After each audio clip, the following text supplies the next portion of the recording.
बूढ़ी बूढ़ी औरत, मैं कहाँ जाऊँ, किसके पास जाऊँ बताओ। मेरे को इतना परेशान कर रखा, मैं कोर्ट में कहाँ तक लड़ूँ, किसके पास जाऊँ मैं लड़ने के लिए बताओ। जिसने आपकी दुकान पे कब्जा कर रखा है उनका क्या नाम है, कहाँ से है वो है मनोज कुमार, गुनावड़ा का है। हम दुकान पे जाते हैं खाली करवाने के लिए, ये पुलिस को बुला लेते, पुलिस वाले बोलते कि नहीं आप इसको खाली नहीं करवा सकते। जी आंटी जी, आप रो रही हैं, रोने का कारण क्या है? अब ये तो क्या आपको न्याय प्रणाली पे विश्वास नहीं है? मुझे कोई विश्वास नहीं है, मैं तो विश्वास से खो बैठी है, मुझे कोई विश्वास नहीं है। मैं तो इतनी परेशान हूँ, मैं अकेली हो रही हूँ, तो मैं किसको जाऊँ, किसको बुलाऊँ जाके। नीतीश कुमार और आप देख रहे हैं रेवाड़ी हलचल। और आज हम आए हुए हैं रेवाड़ी नजदीक, हमारे बता दें लोकेशन बाड़ावास गेट जो चौकी है उसके बिल्कुल बैक साइड में हम खड़े हुए हैं। यहाँ एक पीड़ित परिवार बना हुआ हमारे साथ, उनका आरोप है कि यहाँ इन्होंने कुछ समय पहले दुकान पे अपने पे, जो कि चौकी से बिल्कुल लगती हुई दुकान है, उस दुकान पे एक वर्कर को उनको रोजगार देने के तरीके से, उनको रोजगार देने के लिए रखा था एक लड़के को, जो बताया गया है काका है जो क्या नाम गांव बताया, मनोज कुमार गुरावड़ा से जो नाम बता रहे हैं, वहां से एक लड़के को उसको रोजगार धंधा दिया था। यहाँ उसके बच्चों को पेट पालने के लिए उन्होंने गुहार लगाई, इनसे रिक्वेस्ट की, उनको यहाँ पे रखा काम के लिए कि भाई कुछ आप रख लिया करो, कुछ हमें दे दिया करो, क्योंकि इस परिवार ने बताया कि जो ये परिवार में जो अंकल जी हैं इनको कुछ कम दिखाई देता है, काम धंधा खुद कर नहीं सकते, तो इन्होंने अपने एक हेल्पर के रूप में वहां मनोज कुमार को रखा था। धीरे धीरे मनोज कुमार को 5, 6, 7 साल हो गए और इनकी जो ना देखने पाने की क्षमता है उसका फायदा उठाते हुए, एक ये आंटी जी हैं, काफी एज हो चुकी हैं ये, और इनका फायदा उठाते हुए उसने भाई ने दुकान पे कब्जा कर लिया, बताया गया है इस परिवार ने। और आज ये इस कदर परेशान है कि बार बार उसे दुकान, अपनी दुकान खुद की जो इनकी दुकान, उसको खाली करवाने के लिए इनको बहुत भारी परेशानी से जूझना पड़ रहा है। बार बार यहाँ ये प्रशासन के पास भी गुहार लगा चुके, जैसा कि इन्होंने बताया, और ये कोर्ट में भी जा चुके। यहाँ तक कि इन्होंने बताया कि पुलिस प्रशासन भी इनकी हेल्प नहीं कर रहा। इनकी खुद की दुकान पर एक व्यक्ति रखने के लिए जो काम पे रखा था, उसके द्वारा इस दुकान पर कब्जा कर लिया जाता है। देखिए आज के इस कलयुग में, इस समाज में, जब आदमी दूसरे को, किसी को कोई छोटा मोटा धंधा उसके घर गुजर बसर के लिए देता है और वही उस पर कब्जा करके बैठ जाता है, कल को कितना विश्वास टूटता है। मार्केट में, बाजार में और भी दुकानें हैं, कोई अपनी दुकान पे किसी व्यक्ति को रखता है या किराए पे देता है तो कल उसका मालिक बन के बैठ जाएगा। तो इस तरह तो लोग अगर परेशान होते रहे तो क्या होगा। तो देखिए यहाँ पे इन्होंने बताया है कि प्रशासन से बार बार गुहार लगाने के बाद भी इनकी सुनवाई नहीं की जा रही। एक व्यक्ति जिसको इन्होंने कुछ साल पहले रखा था वही दुकान पे कब्जा करके बैठ गया। आज ये रो रहे हैं, परेशान, इनके पास इनका सोर्स कोई नहीं रहा, ये क्या करे, कहाँ जाए, किस तरह से इनकी रोजी रोटी का गुजर बसर हो। उस दुकान से किराया लेके या कुछ काम धाम करके ये अपना गुजर बसर करते थे, वो इनसे छीन लिया गया है और इनकी कहीं भी सुनवाई नहीं हो रही है। आज इन्होंने सोशल मीडिया का सहारा लिया और ये परेशान है इस बात को लेकर और प्रशासन से गुहार लगा रहे हैं कि इनकी समस्या का समाधान किया जाए और इनको इनका हक, इनकी दुकान दिलाई जाए और उस पे दुकान छुड़वाई जाए और उसको वहां से भगाया जाए।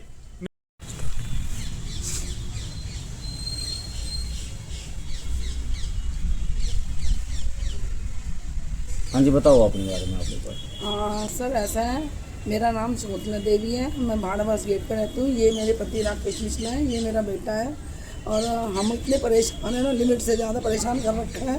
ये मेरी पीछे कमेटी की मैंने दुकान है, मेरे नाम अलॉटमेंट हुई पड़ी है। मेरे हस्बैंड को दिखता नहीं था, इन्होंने सर मतलब जब से काम 2000 से इनकी एक आंख तो पहले ही ऑलरेडी खराब थी, फिर अब दूसरी बीच में हो गई थी, तो एक हमने रेंट पे एक लड़का रख रखा था, वो भी मुझे रख लो। तो अब उसने, अब दुकान हमारी हो, उसने मतलब हम जाते नहीं, मैं स्कूल में जॉब करती थी और अब वो दुकान नहीं खाली कर रहा। उसने हमें इतना परेशान कर रखा है कि, और हम जब भी दुकान पे जाते हैं ना तो ही पुलिस वाले, जैसे मैं बीच में, हमने इसने केस डाल दिया, बोला कि मुझे स्टे का केस चाहिए, इसने वो स्टे भी कोर्ट से खारिज हो गया। फिर हम लोग गए, वकील ने कहा भी आप दुकान पे जाओ, भाई उससे कहो खाली कर दे। तो हम गए तो पुलिस को लेके आ गया। पुलिस ये कहती है जी पहले कोर्ट से हमारे पास ऑर्डर आएगा, हम तो जब खाली कराएंगे, इससे पहले आप खाली नहीं करा सकते। मैं आपसे पूछ रहा हूँ कि दुकान आपने किराए पे दे रखी थी या दुकान आपकी थी? नहीं, मैंने दुकान किराए पे नहीं दे रखी, दुकान मेरी है और मेरे हस्बैंड बैठते थे और मैं स्कूल में जॉब करती थी। तो इसको हमने केयर टेकर के, जब इनको दिखता नहीं था तो मैं कहा चल जो काम आएगा भाई तू भी अपना कमा लियो, हमें भी दे दियो। मतलब इसको एज ए नौकर रख लिया, काम करने के लिए रख लिया, काम करने के लिए रख और अब उसने कब्जा कर लिया, हाँ उस पर कब्जा कर लिया इसने। दुकान अपनी बना ली है उसने। हाँ, इसने दुकान अपनी बना तो ली। प्रशासन के पास आपने केस भी किया था हाँ। और उसने कब्जा लेने के लिए। नहीं, हम गए इसको बस कब्जा लेने के लिए, तो बोला जी मैं 5 महीने में खाली कर दूंगा। तो बोला कि हम गए तो बोला कि नहीं मैं तो दुकान नहीं खाली कर रहा। तो फिर उसके बाद 2-3 बंदे और हमारे साथ गए, उन्होंने कहा चलो इनको 10 दिन और टाइम दे दो, कोई बात नहीं। 10 दिन बाद इसने स्टे का केस डाल दिया दुकान पे, दुकान का केस डाल दिया। तो फिर वो हमें लड़ रहे हैं उसको भी हम लोग, तो उस पर भी जज साहब ने ऑर्डर किए हुए हैं, मेरे पास ऑर्डर की कॉपी भी है, उसमें ऑर्डर किए हैं कि इसका दुकान पे कोई कब्जा नहीं बनता है, इसका कोई मालिकाना कोई मतलब हक नहीं है, और भाई आप इसको खाली करवा सकते हो, हमको वकील ने कहा। तो हम दुकान पे गए तो पुलिस वाले कहते हैं आप नहीं करा सकते। मैंने उनसे कहा भी इसके पास स्टे का ऑर्डर है, यदि इसके पास स्टे इसका मिला गया तो ये हम यहाँ से चले जाएंगे, जब इसका स्टे खारिज हो गया तो इसका कोई मतलब नहीं, तो खाली करनी चाहिए। तो पुलिस इसका साथ देती है, और ये 24 घंटे जी वहीं उनकी मीटिंग रहती है, वहीं खाते पीते हैं रात भर। पुलिस मतलब पुलिस प्रशासन भी आपका कोई सहयोग नहीं, नहीं कोई सहयोग नहीं दिया पुलिस तो शासन प्रशासन से आप क्या गुहार लगाएंगे? मैं तो यही करती हूँ प्रशासन भैया हमारा एक दुकान का खाली कराए, जो जायज़ है, नाजायज़ तो है नहीं करा। मैं इतनी बूढ़ी औरत हूँ, मैं कहाँ जाऊँ, किसके पास जाऊँ बताओ? मेरे को इतना परेशान कर रखा, मैं कोर्ट में कहाँ तक लड़ूँ, किसके पास जाऊँ मैं लड़ने के लिए बताओ? जिसने आपकी दुकान पे कब्जा कर रखा है उनका क्या नाम है, कहाँ से है वो है मनोज कुमार, गुनावड़ा का है। गुरावड़ा से मनोज कुमार, हाँ। जो कुछ टाइम पहले आपके पास केयर टेकर के रूप में काम करने लगे थे। पहले काम करता था, तो भाई हमने भी रख ले, भाई चल यहाँ बैठ जा तुम्हारे साथ ही, भाई हम इनको दिखता नहीं है। मैं स्कूल में जो भी करती थी तो मैं कहा चल तू करता बैठ जा थोड़ा बहुत देर, कोई नहीं, जो मिले हमें भी दे देना जी। हाँ, और वो दुकान पे मालिक बन के बैठ गया। अब दुकान मालिक बन आपकी के दुकान नहीं बैठ छोड़ गया। रहा, और ना ही आपका प्रशासन सहयोग कर रहा है ना। आप रेवाड़ी में कौन सी जगह के रहने वाले हैं? मैं तो ये भाड़ावास गेट पे ही रहती थी, पीछे पुलिस चौकी है मेरे। तो मोहल्ला कौन सा है? ये बास सिताब रहा है, बास सिताब रहा है। तो ये आपका लड़का है? हाँ, ये मेरा लड़का है। हमने दुकान दी थी जब उस टाइम मैं पढ़ रहा था स्कूल और कॉलेजेस में। स्कूल में था पहले, उसके बाद कॉलेज। नहीं, वो आपने केस कर रखा है उन्होंने, और आपने भी कोर्ट के अंदर खारिज भी हो गया। उसमें वो बता रहा है कि दुकान मैंने रेंट एग्रीमेंट मतलब कि किराए पे ले रखी थी, तो वो क्या बात है? नहीं सर, इसमें क्या था, हमने इसको केयर टेकर रखा हुआ था। मेरे फादर को एक दिखता नहीं था आँख से, ठीक है। इसने फर्जी उसमें साइन करवा के एक रेंट एग्रीमेंट बनवाया। मेरे फादर को बेलाफोर ला के कि मैं आपकी पेंशन बनवा दूंगा, आपको दिखाई नहीं देता है, सब कुछ करके। तो इसने उस बेस पे कोर्ट में केस डाला था स्टे के लिए। उसके बाद कोर्ट से भी हमने उस केस को जीत लिया है। जज ने ऑर्डर कर दिया कि इसका इस दुकान पे किसी भी तरह का कोई भी कब्जा नहीं है इसका। उसके बाद भी जब भी हम दुकान पे जाते हैं खाली करवाने के लिए, ये पुलिस को बुला लेते, पुलिस वाले बोलते कि नहीं आप इसको खाली नहीं करवा सकते। जी आंटी जी, आप रो रही हैं, रोने का कारण क्या है? आप ये तो क्या आपको न्याय प्रणाली पे विश्वास नहीं है? मुझे कोई विश्वास नहीं है, मैं तो विश्वास से खो बैठी है, मुझे कोई विश्वास नहीं है। मैं तो इतनी परेशान हूँ, मैं अकेली हो रही हूँ, तो मैं किसको जाऊँ, किसको बुलाऊँ जाके? नहीं, आप बता रहे हैं आप टीचर भी हैं, टीचर इस तरीके से हौसला तो नहीं खोते हैं? नहीं खोती नहीं तो क्या करूँ, अब मैं बूढ़ी होगी, मैं कहाँ जाऊँ, कहाँ तक के गाँव बताओ जरा। प्राइवेट जॉब करती थी, अपने 6-7 हज़ार रुपये कमा के बच्चों का पेट भरती थी, कुछ दुकान से करती थी। अब मेरे पास तो कोई साधन नहीं है आज के टाइम में। नहीं, आप लोग देश का भविष्य बनाने वाले हैं, और आप इस तरीके से अगर रोएंगे तो आपके जो छात्र हैं, भूतपूर्व जो छात्र रहे हैं, वो क्या सोचेंगे कि आज इस हालत में आप पहुंच गए कि आपको रोना पड़ रहा है?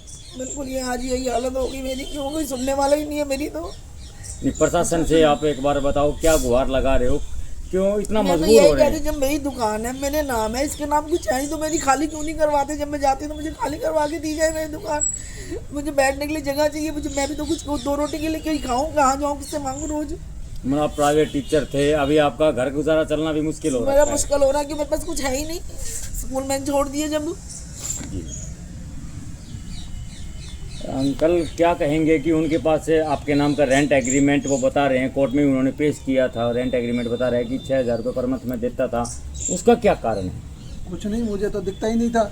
मैं तो वहाँ अपना टाइम पास के लिए बैठ जाता था, भाई चलो घर से अच्छा दुकान पे अपनी पे जाके बैठ जाऊँ, थोड़ा टाइम पास हो जाएगा। बिल्कुल। इसने मेरे को झूठा भेजला कर कि भाई मैंने कोई CSC सेंटर के लिए एजेंसी लेनी है, आपकी पेंशन भी बनवा दूंगा जब मेरे पास CSC सेंटर आ जाएगा, तो उसके लिए आप एक एग्रीमेंट है और एक आध और ले लेंगे। तो इसने मेरे से साइन कर लिए। मैंने कहा भाई चलो मेरा फ़ायदा करेगा पेंशन बनवाने के लिए, और इसका भी काम हो जाएगा एग्रीमेंट बनवाने के बाद, तो इसलिए आपको लालच दिया गया। हाँ। अभी आंटी जी रो रही हैं और आप घर पर रहते थे, और आपकी नज़रें आंखें भी शायद खराब हैं। मेरी दोनों आंखें खराब है, दिखता भी नहीं है आपको, और आपको बहलाया फुसलाया उन्होंने, मतलब कि लालच दिया गया। आपका किस पे साइन कराए हैं? तो अब प्रशासन से क्या कहेंगे, क्योंकि आंटी जी तो रो रही है अभी, वो नए प्रणालिका पे विश्वास भी नहीं जता रही, तो क्या कहेंगे प्रशासन से आप? तो मैं ये चाहता हूँ कि प्रशासन से कि भाई हमें न्याय मिलना चाहिए। प्रशासन से हमारी कोई सुनवाई नहीं हो रही। हमने वो चौकी में अपनी कंप्लेंट दे रखी थी, चौकी पुलिस चौकी भाड़ा गेट वाले भी इसी का साथ दे रहे हैं, मतलब आपका साथ नहीं दे रहे हैं? नहीं देते। आप डॉक्यूमेंट्स लेके आंटी जी लेके बैठी हुई है, लेके गए थे आप डॉक्यूमेंट? हम गए थे, क्या हमारे कह रहे साथ और भी गए थे, चौकी वाले बार बार कहते हैं हमारे कि ये साथ कोई डॉक्यूमेंट 10 आदमी गए थे, तब भी उन्होंने ये कहा कि नहीं कोर्ट से ऑर्डर आए, जब हम नहीं करेंगे। जब ये ऑर्डर था, इसको आप पढ़ो, इसको लगाओ, आप इसमें साफ लिखा है, इसका कोई मतलब नहीं, इसका खारिज हो गया, फिर भी मतलब पुलिस नहीं मानती है। बिल्कुल, हमने पढ़ा भी, इसमें डिसमिस्ड दिखा रखा हाँ, है, dismissed है, खारिज कर दिया, उसके बाद भी कब्जा नहीं ले पा रहे हैं। नहीं दे रहा है। हम दुकान पे जा भी नहीं पा रहे, हम जैसे ही दुकान की तरफ जाते हैं पुलिस को बुला लेता है बार बार, जबकि डॉक्यूमेंटेशन दुकान की मालिक आप हैं। और इस पे ऐसा कोई स्टे का नहीं दिया हुआ, स्टे खारिज किया हुआ, कोर्ट ने इस पे स्पेशली लिख के दिया हुआ है, इसका कोई कब्जा नहीं किसी तो भी तरह। किराया वगैरह देता है आपको? नहीं हमारा कोई किराया विराया नहीं देता। जो इसने बोला 6,000 रुपए देता, ये हमारी दुकान की इनकम थी, उसमें से ये हमें पैसे देता था। कुछ देता था, कभी नहीं देता था, कभी दिए कभी नहीं दिया। आज काम नहीं है, ये नहीं है, वो नहीं करता था। 3 महीने काम नहीं है, मैं तो यही 1000-1500 रुपये कमाता पड़ूंगा, उसमें क्या खर्च। मिलते हैं जल्दी ही अगली वीडियो में, तब तक के लिए जय हिंद जय भारत।